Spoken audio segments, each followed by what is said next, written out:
भैया तू इकडून आता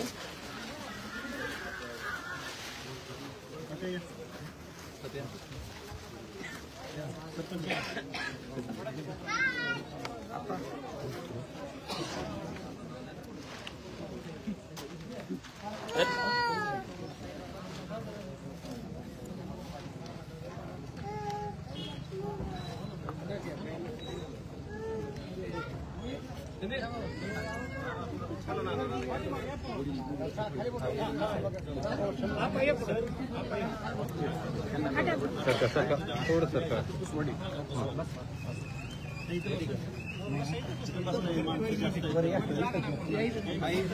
थोडं मागे मागे व्हा बरं मित्रांनो.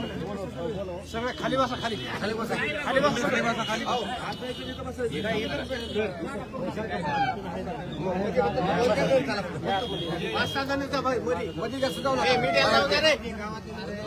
सोशल मीडिया तुम्हाला जाऊ दे.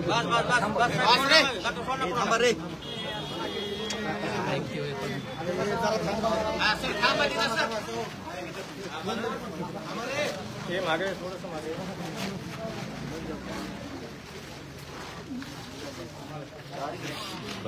इथेच थांबा. भेटताय का?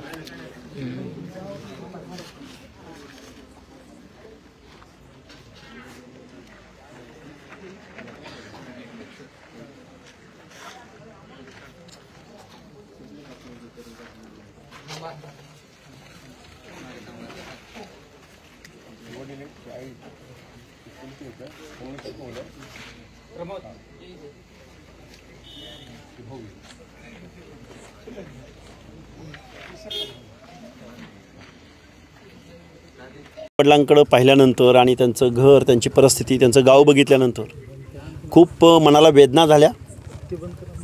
ही मुलगी या घरामधून, या गावामधून MBBS होईपर्यंत आणि परत प्रॅक्टिस करेपर्यंत तिनं कुठल्या कुठल्या प्रश्नांना, समस्यांना, अडचणीला सामोरं जावं लागेल याची थोडीशी कल्पना आली. आज डॉक्टर संपदाची आत्महत्या नसून इथल्या व्यवस्थेनं तिची हत्या घडवून आणलेली आहे.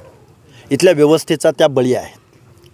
मग जी लोक त्यांच्या आत्महत्येला कारणीभूत आहेत त्या लोकांना इथल्या शासन, प्रशासन, न्यायव्यवस्था, आयोग, महिला आयोग या लोकांकडून तिच्या मारेकऱ्यांना शिक्षा होण्याऐवजी कुणाला तरी वाचवत आहेत की काय अशी शंका आम्हा सगळ्या महाराष्ट्रातल्या मुलींच्या पालकांच्या मनामध्ये निर्माण झालेली आहे. त्यामुळे मुख्यमंत्री महोदय येऊ घातलेल्या काही दिवसामध्ये 1-2 दिवसाचा आम्ही तुम्हाला अल्टिमेटम देत आहोत. 2 दिवसात SIT स्थापन करा, अन्यथा आम्ही फलटणला येऊ, आंदोलन उभं करू.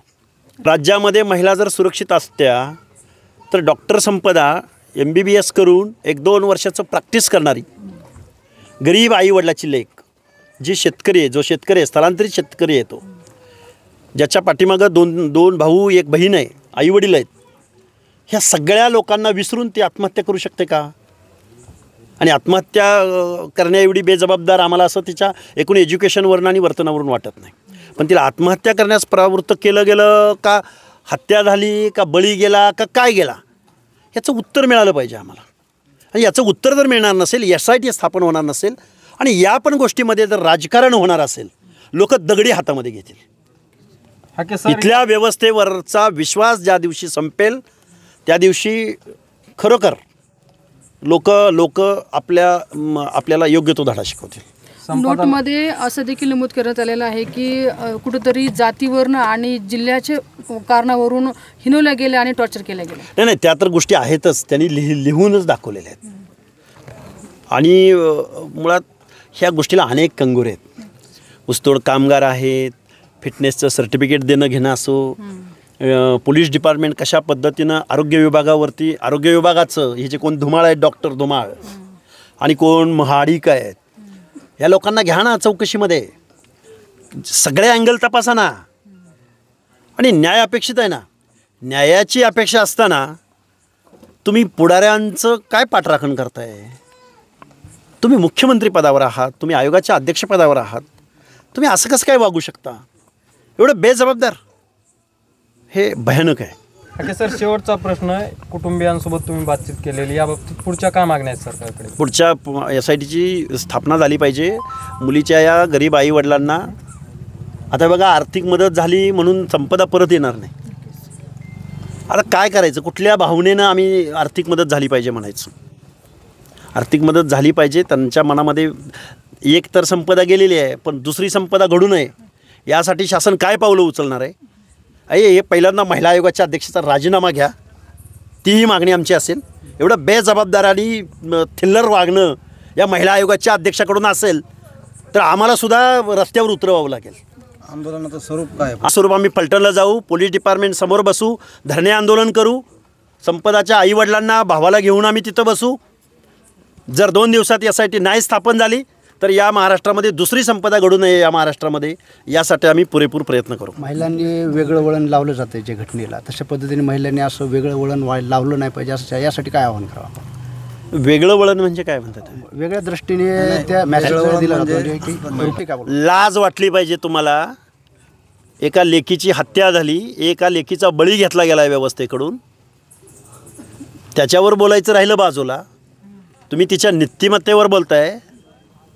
तुम्हाला पण मुली आहेत हे विसरू नका. तुम्हाला माता आहेत, तुम्हाला पत्नी आहे, आणि तुमच्या पोटी जन्माला आली नसली तर तुमच्या भावाच्या, तुमच्या बहिणीच्या पोटी माता जन्माला आलेल्या आहेत. त्यामुळं अशा पद्धतीचं वक्तव्य करताना थोडंसं भान असू द्या, थोडंसं संवेदनशील जागा. असं कोणाला कोणाच्या कॅरेक्टरवर डॅमेज होईल, थ्रेड्स पोचतील असं वर्तन करू नका, नाहीतर मग आम्हाला कायदा हातात घ्यावा लागेल. महिला आयोग